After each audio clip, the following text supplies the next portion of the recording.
Hi, my name is Caswell, and we're going to talk about bodhrans and show you some of the basics of how to play them, and we're going to go over a bit on spoons, bones, and finally the Highland snare drum.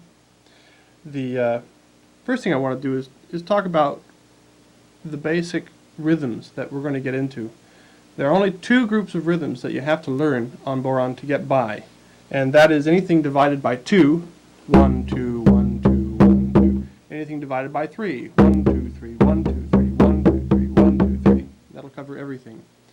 From in 2 you have Strathspeys, which is a kind of a weird Scottish reel. You have marches, and you have reels themselves, which are a quick dance tune. In 3s you've got waltz and jig, and polkas fit in there under 2s. Before we get to that, however, I want to talk about the drum itself. All you really need is something that's going to hold up to you beating on it with a stick. So if you don't have a drum yet, you can still get away with learning the drum as long as you've got something that will pass as a stick and that will serve as a drum. Some of the things we've come up with as practice bodhrans throughout the years. The first, probably the most accessible, is this. This is some people refer to it as a box, but it's actually a practice bodhran. This one holds about a dozen albums,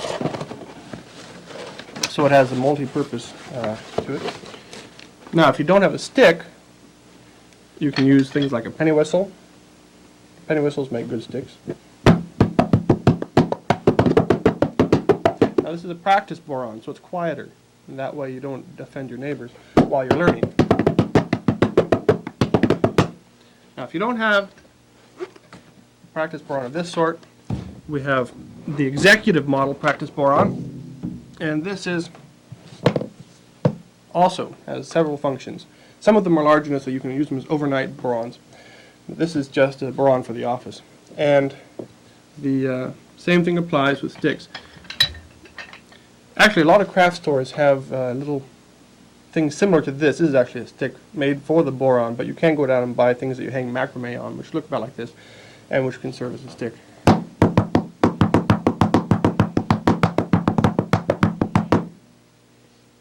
Other shapes of sticks. Some drums come with a stick kind of like this. I think it's a bit short and kind of heavy, but it works.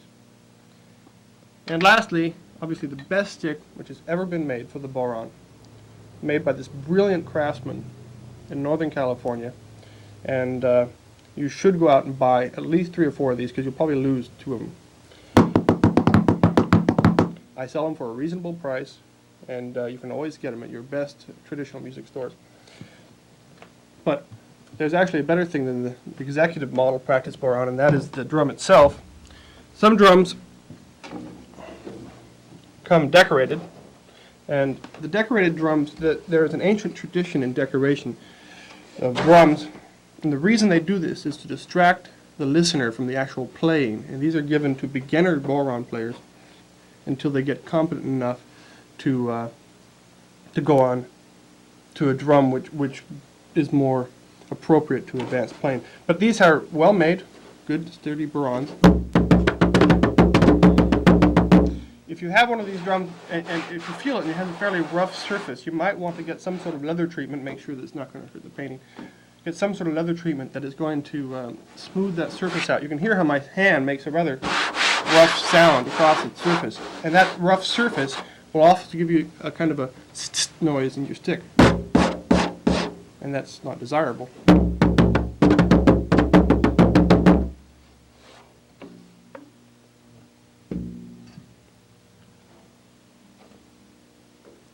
This is a wonderful drum. It's got a fairly thin skin, and the thinner the skin, the lighter the tone is going to be, but more the tone can be manipulated.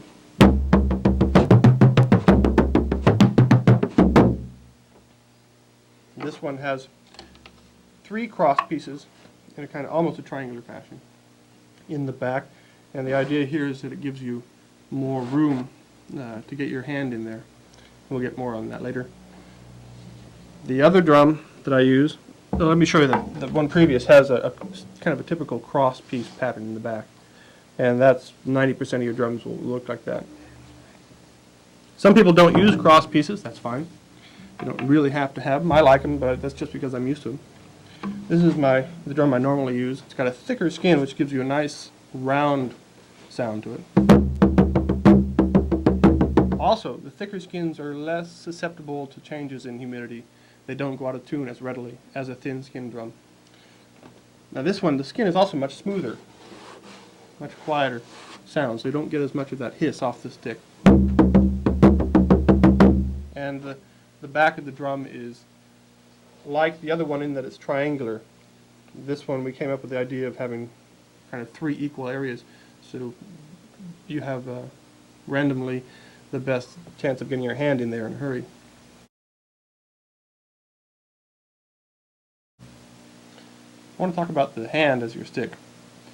It's a very nice, intimate sound, and it's also a really nice way of approaching holding the stick itself as a preliminary.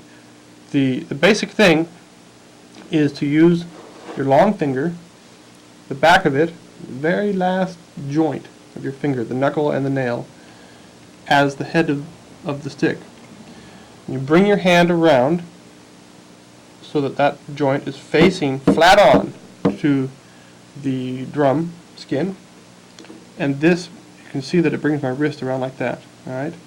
You want to keep your other fingers out of the way, so you're basically making an obscene gesture to your drum, but it's okay.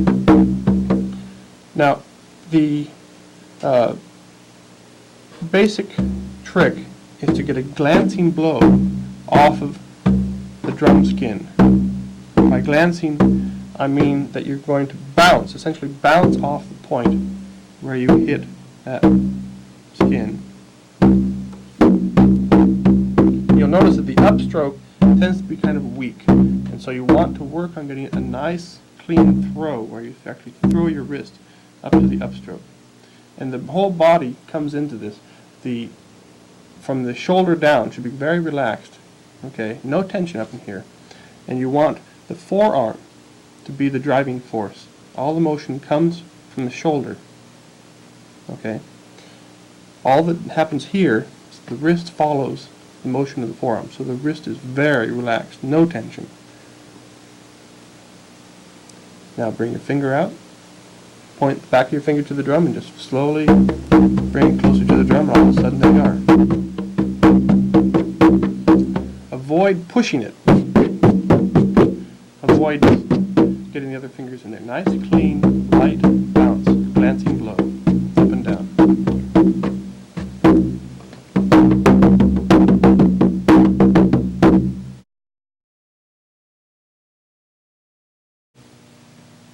Now I want to talk about the stick itself.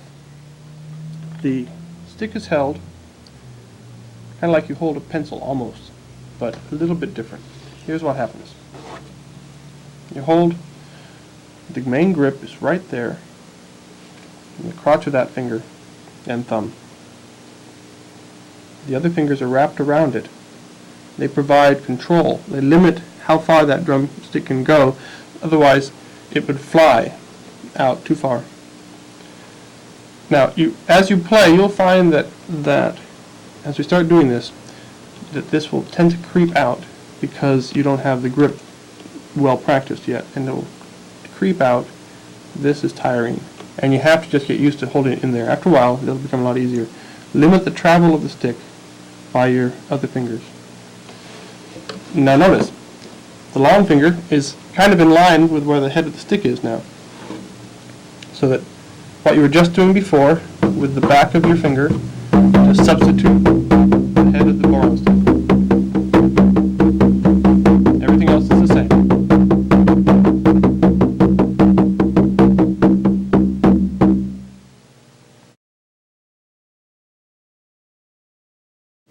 Holding the drum, you want to make the drum secure against your chest. So this area wants to hug the drum. You're pressing in with this arm in here with your back hand. Now, you can see that I'm playing with my hand behind the cross pieces, and you want to snug the upper edge of your hand into the very inner corner of the drum. You notice that the bottom edge of the hand is kind of raised. There's no connection between the hand and the skin in the whole bottom part of the hand, just right up here in the very top corner. Okay. Now you take the drum. See, now you can now float the drum. The drum now floats, and it's held pretty well by your hand. You could play out here, with it not touching anywhere in the whole body, and that's pretty stable. You can play like that, like for wild processions in your parties and that sort of thing. The thing you want to do, though, normally is to put it on your lap so it's relaxed, hold it into the body so that it gives just a bit of damping to it. It also prevents the drum from moving around this way, because that is very distracting when you're playing. That will happen. That's one reason I like the cross pieces, because it gives you something to press the back of your hand against and gives you that much more leverage. So you can hold it rigid, and then just even more secure. And now you're ready to bring the stick up into it. Listen to what the damping does. It's now damped right on inside here. Here it is without damping. All right.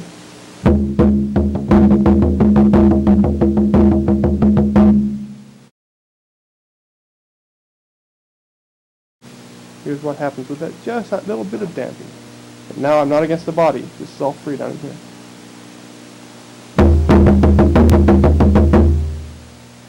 Now here it is against the body. That's a really good session sound. That's a good Bodhran tone right there.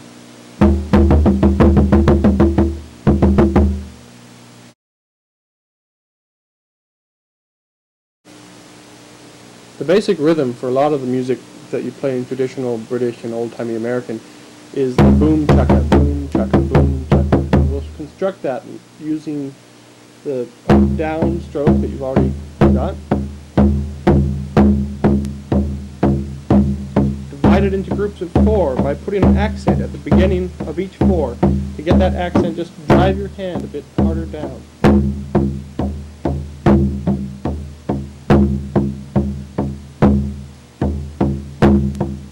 Now, to get the boom chaka, just drop the second beat of each 4.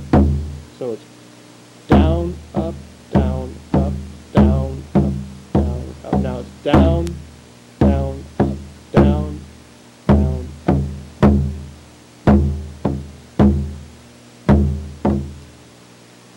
But don't stop your hand when you're not playing that second beat. Don't go, because then your hand isn't ready to play the next downbeat, because your hand's down here instead of up here. Follow through with the hand even if you're not playing the beat. This is true of almost everything we do.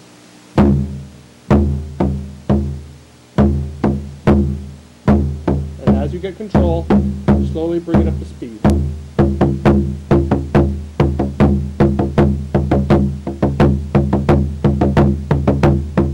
Resist the urge to tighten anything in here.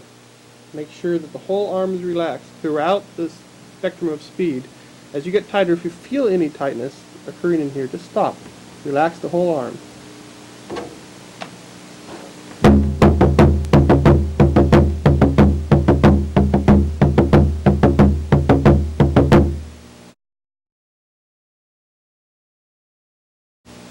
Let me show you some variations of this basic rhythm.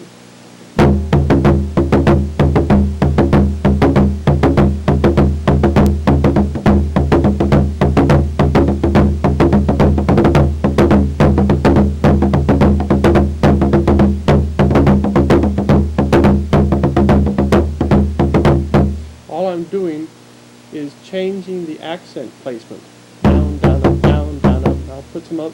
I'll change the order in which those go.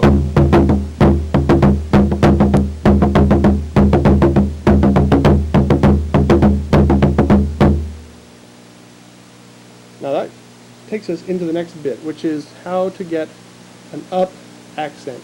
And this is the key to playing jig time. We've done everything so far in 2. 1, 2, 1, 2, 1, 2.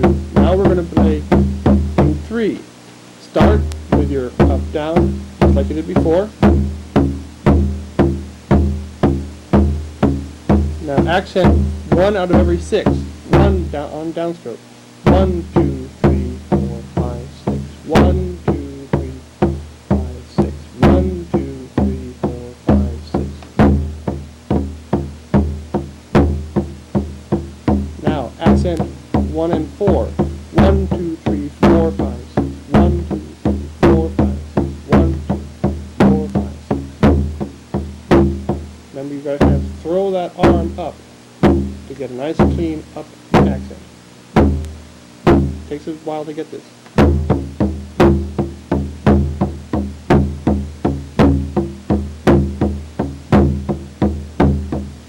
While you're working on that, you can still be playing jigs, because it might take you several weeks to get that.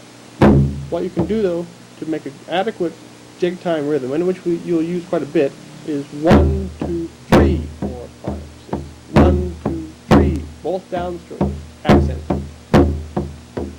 Down, down, down, down.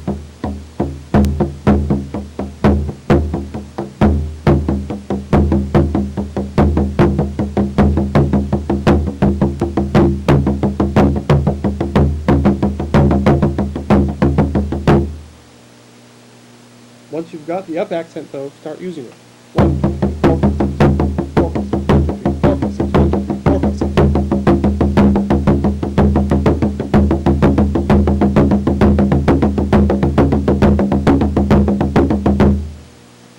Now try this.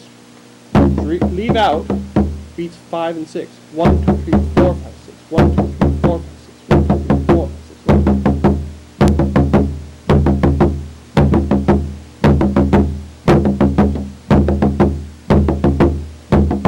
Now put back in 6. And that's like 2 ups in a row.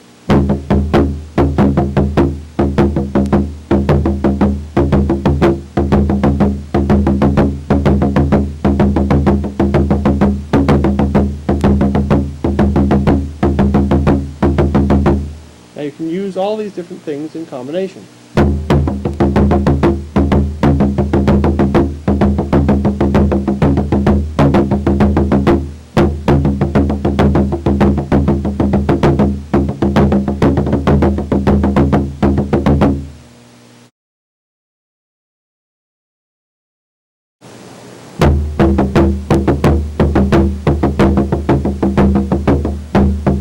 What I just did is called a hemiola. It's putting 3 beats in the space of 2, or vice versa. And you get a kind of a effect.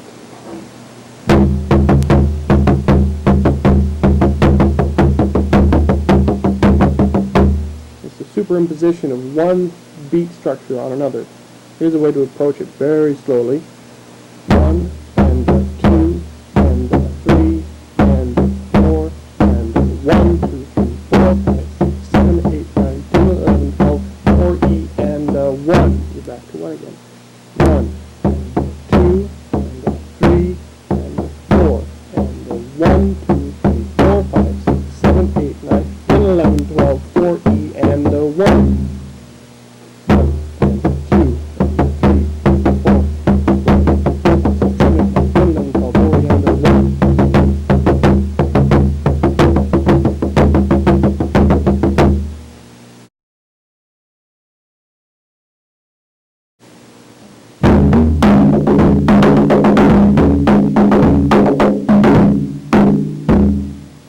Drums have 2 inherently different voices.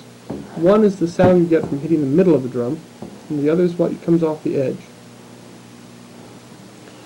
Get those 2 different voices by playing in the center of the drum with the end of the stick and low to the edge. Low and high, low and high.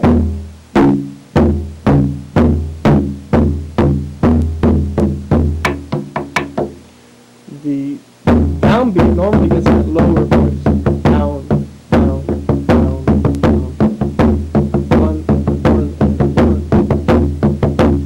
find your arm getting kind of a rocking motion back and forth, or kind of a circular flow to it, that'll bring your drum stick over to that part of the drum and back into the center again.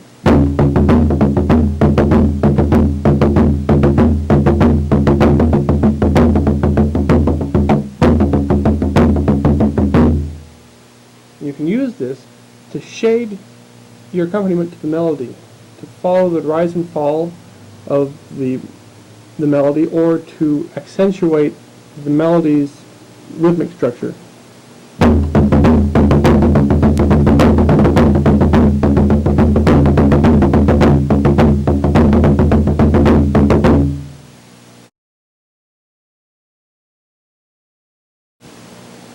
Using the inside hand, you can get a lot of variation in the tone. You're already damping in this region here. If you close that hand down on the inside, so you're now damping this whole area, it goes from this tone to this tone. So you have this effect.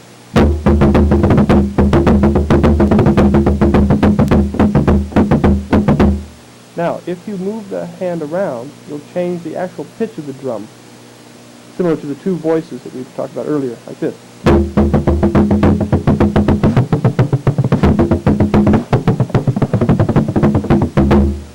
You can almost play like tom-toms, right? You can also get more clear tone by using the heel of the hand. This heel of the hand with the fingers raised, so you're just playing across this part of your bottom of your palm. And that gives you this sort of tone.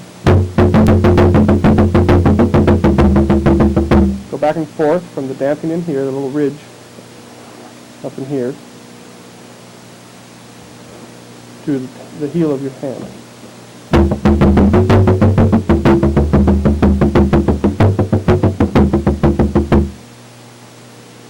And you can move that around like you did before. There's no point in going past the center of the drum. If you start going back down here, you're just going to duplicate whatever you did up here as far as changing the tone. It just goes back down again. So you go from the edge to the center. That's your area of change. Now, you can also do one more trick, and that is to press harder with the back of your palm, the heel of your palm, against the crosspiece here. Press harder. And that gets you a change like a timpani drum being changed in pitch. And this.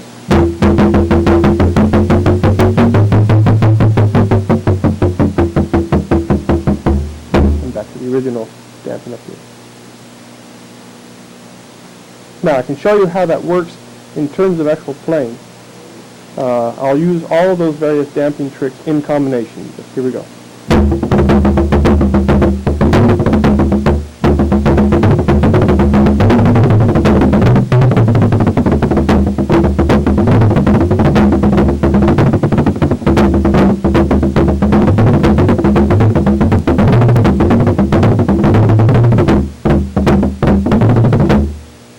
Now you can also do little things with your fingers up in here, which is kind of like a slight variation on using the back of the hand.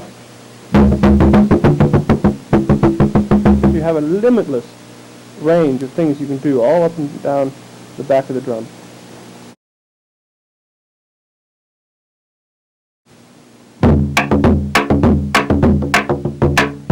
You can get another voice by hitting the edge of the rim.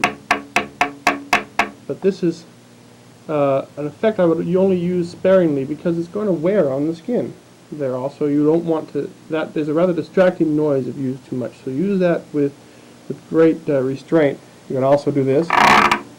This is kind of a novelty shot, and I'm not particularly very fond of it, but use it if you want to, just don't use it too much.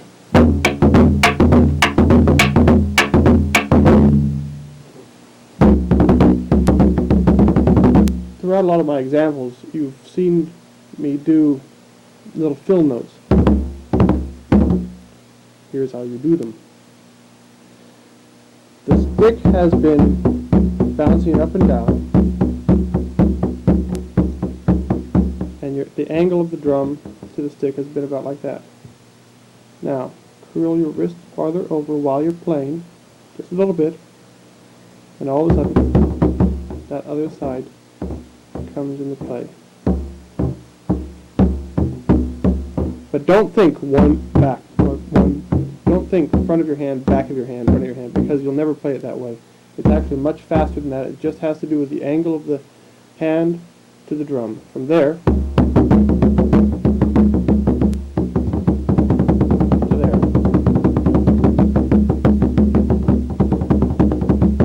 You can engage it whenever you want to.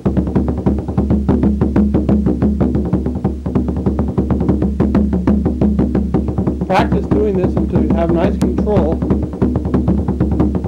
and then insert it into your basic boom checker rhythm.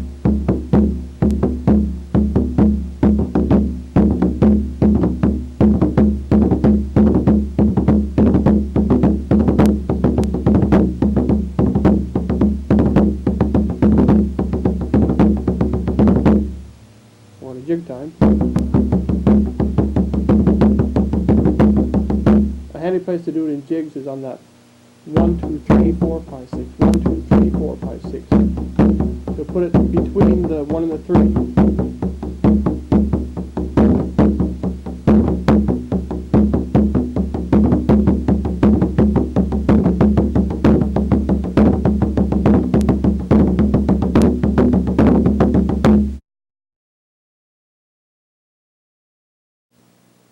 Next step in the oversticking is to move the double overbeat to the end of a group of 4.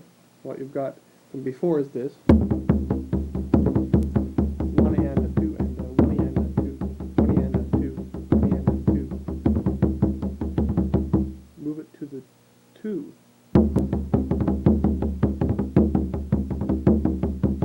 And that leaves you on kind of an upbeat feel.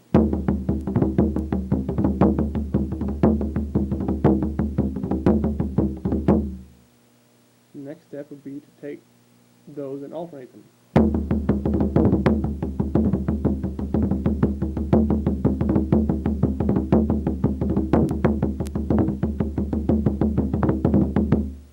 So you have absolute freedom where you're going to put those doubles, and those are what really ornament your setting of a melody. Now while we're on this, let's talk about playing to a melody. Oftentimes a player in a traditional setting won't play if he doesn't know the tune, because he's going to shade his playing to the melody that's being played on the fiddle or flute or whatever. And so you shape the tune with all the tone differences we had before, all the double sticking we've got now, as well as the dynamics that are inherent with the louder or softer hitting of the drum.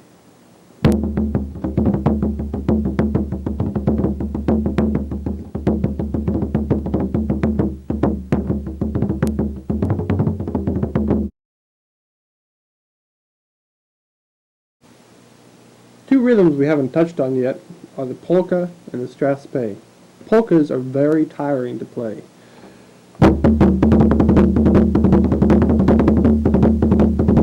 But all you can do is a very quick 1, 2, and 1, 2, and boom checker.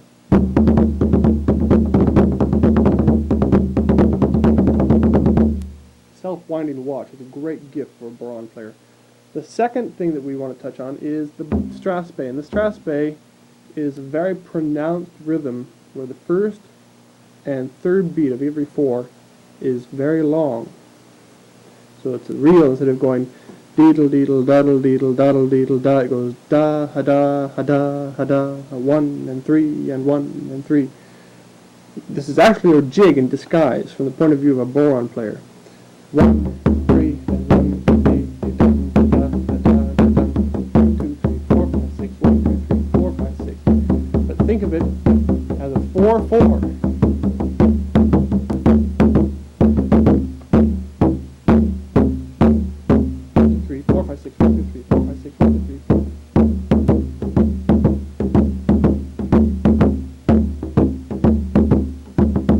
So you're moving your hand as if you're playing a very fast jig. 1, 2, 3, 4, 5, 6, 1, 2, 3, 4. 1 and 4. 1, 2, 3, 4, 5, 6. 1, 3, 4, that gives you the pronounced feeling of the Strathspey.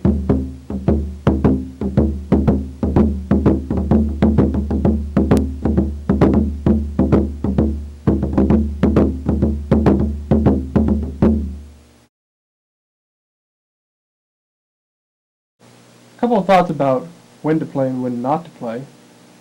There's times in a session, perhaps when someone's playing a long, slow air, when it's not appropriate to play Bodhran.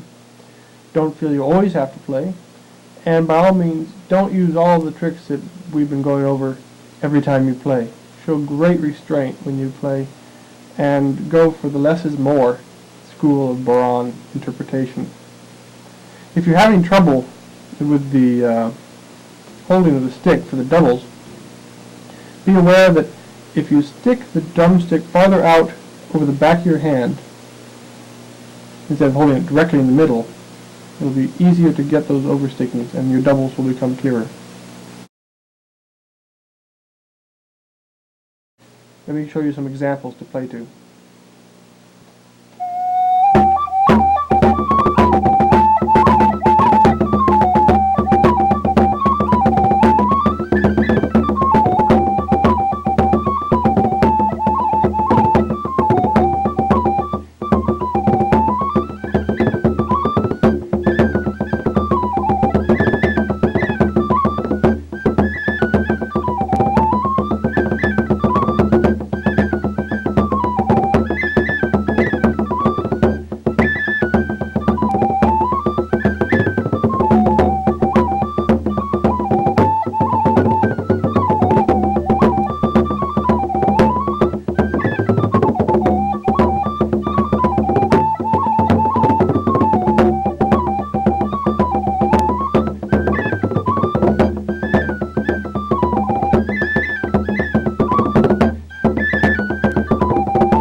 The bone is rhythmically just like the Bodhran. Everything you've learned about the rhythms is going to apply here. The only difference is that the bones have a built-in fill beat. That is, what we get with oversticking on the Bodhran is done kind of inherently in the bones. First, how to hold them. One stick is held rigid between the thumb and your first finger. It doesn't move. Second stick, opposing the angles so that they're kind of facing away from each other, goes in between the first and second finger, or some people put it down that way, farther down, to broaden that gap. And it's held firmly, but it's kind of like a spring. Now, when you move your hand with a sharp jerking motion, it will drive the one that's kind of like a spring against the rigid one. So you're kind of like throwing your arm out as if you're shaking water off it. Now the same is true in reverse, which is the weaker motion. And kind of the top stick, which is the bone, which is the spring-like one, falls essentially against the rigid bones. So out, jerk, in, jerk.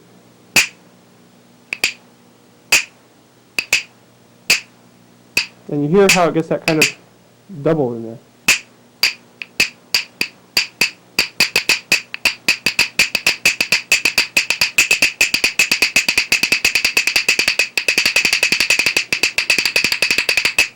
And by actually stopping the motion of the hand, you will get that essentially boom chaka.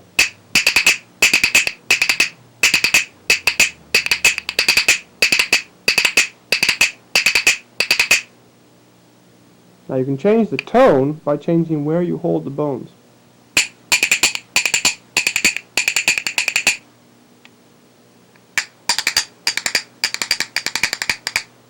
So a lot of dynamic variation that way.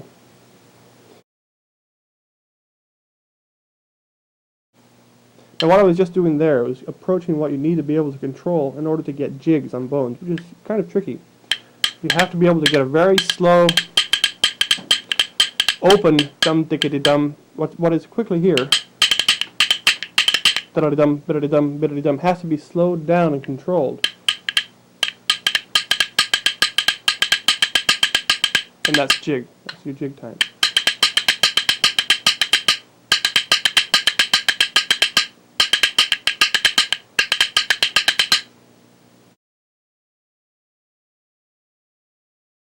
The sound of one bone clacking. 2, 3, and 4.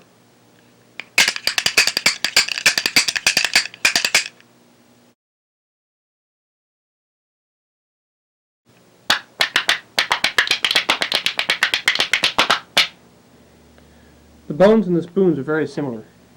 The way you hold them is almost identical. You've got one rigid bone, the second one is kind of spring-loaded against the first. If you were to push those up to the other end, that's essentially what you're doing with the spoons. One is rigid, and the other one goes in below it, and is kind of spring-loaded so that when you whack it against your body, it makes a sound. This is a masochistic instrument. To get your upstroke, just place your hand palm down right over your lap, and up it goes.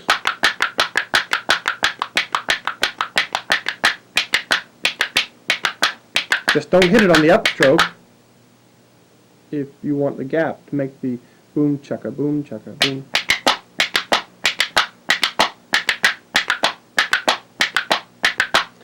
To get the fill beats,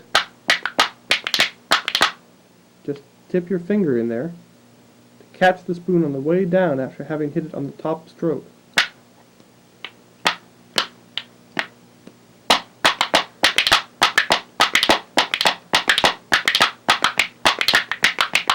Same with jig time. 1, 2, 3, 4, 5, 6. The only new thing is that you've got to get that up accent again, and you can help this by hitting it a little harder with the top of your the top spoon.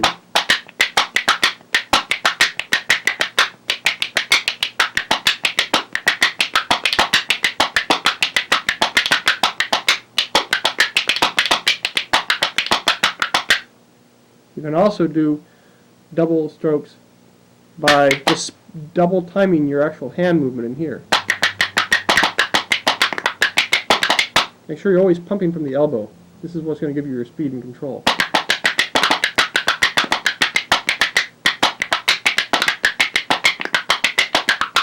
One last trick.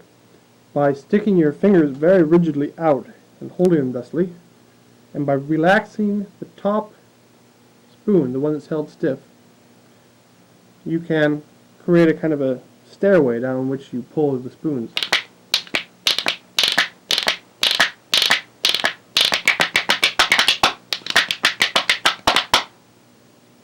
Different types of spoons will give you different tone. Wooden ones have a nice round clack to them. Old soup spoons are very nice.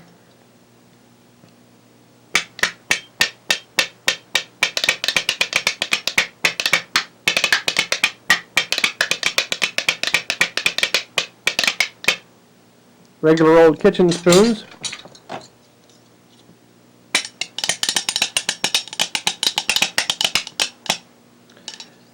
Now if you have a spoon which has a very deep curve in it,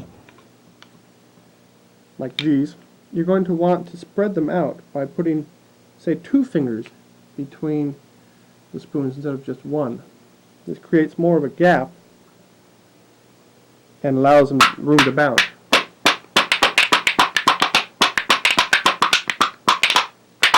So if you want to imitate clog dancers on your lap, that's the way to do it.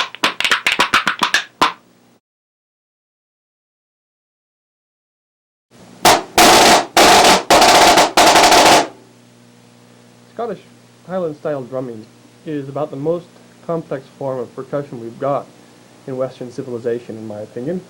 It's a combination of the rudimental drumming of the military with jazz drumming, and this happened somewhere in the 30s and 40s. To begin, the left stick is held very much like the Bodhran stick, with the thumb providing the real grip, the fingers curling under and over to limit travel. You want the wrist to be fairly straight, and you want the thumb to ride on the front part of the stick. This provides a kind of a checking motion when you bounce the stick on the skin. And by pivoting the wrist, you'll find that your wrist will follow that stick around the drum.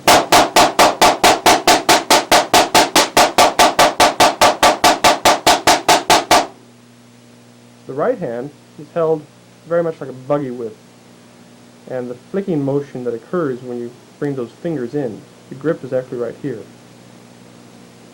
But you don't want to get out playing like this. Make sure those fingers are curled over, and keep the stick straight onto the arm.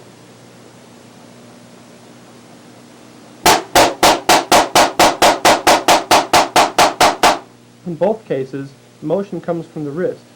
This one flicking, this one pivoting, not from the forearm.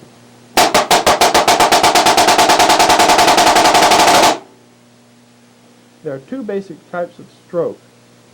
There are the open strokes, nice high light bounces off the skin, and buzzes, or closed strokes, which you drop the stick and try to milk as long a series of bounces as you can out of the thing.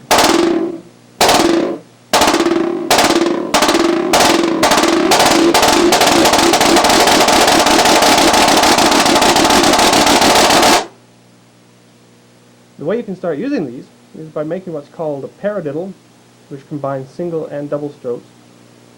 Single, single, double. On the other hand, single, single, double. So left, right, left, left, right, left, right, right.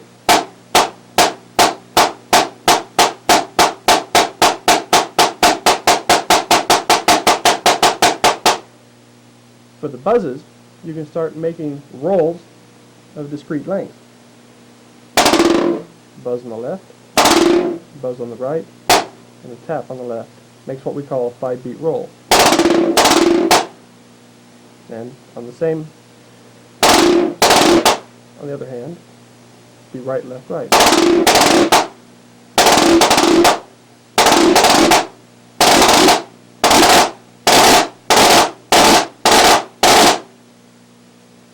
Don't push the buzzes. They shouldn't have any more emphasis than an open stroke does.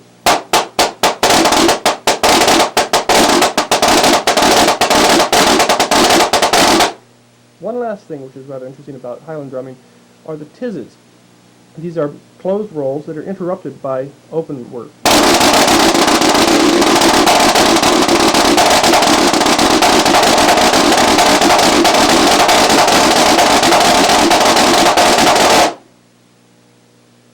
We create what are called settings, which go along with the melodies that the bagpipes are playing, and these are very intricate. It's an infinite variety of combinations of singles, doubles, tizzes, and buzz rolls.